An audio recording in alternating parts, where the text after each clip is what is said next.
се случва? Не говорим за Бруно! А ако не е разбрал какво вижда? Гледай ти да разбереш, защото си на мушка.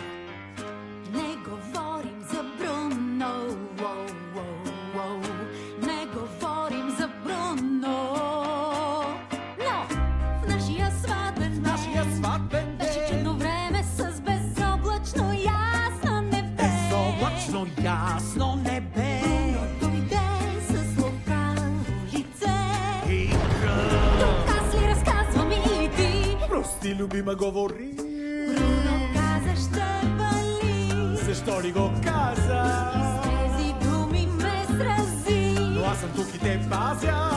Сватба, буря, пълен край. Беше чуден ден, но няма как. Не говорим за Бруно. Не говорим за Бруно. Цялата треперех, чувах Бруно как мърмори. Нещо тайно шепне и боботи и дърдори. Сякаш се рони тихо пясък от скала.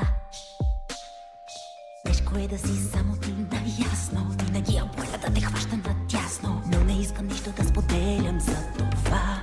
Чуваш ли това? С плъхове е сам. Ах, ужасен знак.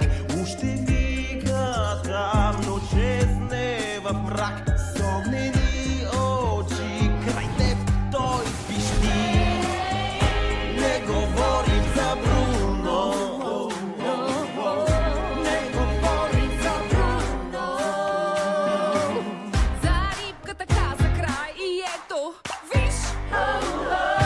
Вече на мен корен и стана уви. На мен ми каза, че косата ще изгубя дори. Каквото каже, това се случва в миг. Каза ми, че живот от мечти с любов е създаден за мен. Каза ми, че и силата ми ще расте с всеки нов ден. За теб, Мариано, е душа. Каза ми, че мъжът мой любим ще е близо до мен, но влюбен в друга, дори го чувам сега. Постой, да не чувам и звук, чувам го сега. Бруно, за самия Бруно.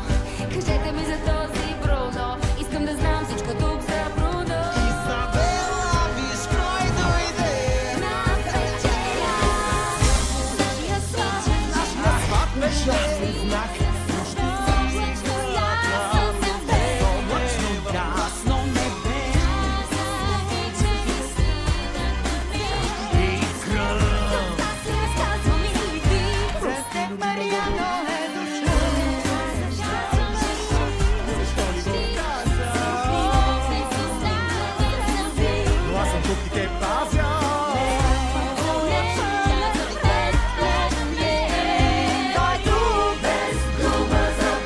Защо попитах за Бруно? Не може да питам за Бруно. Мирабу, къде си, купонджийке? Хайде!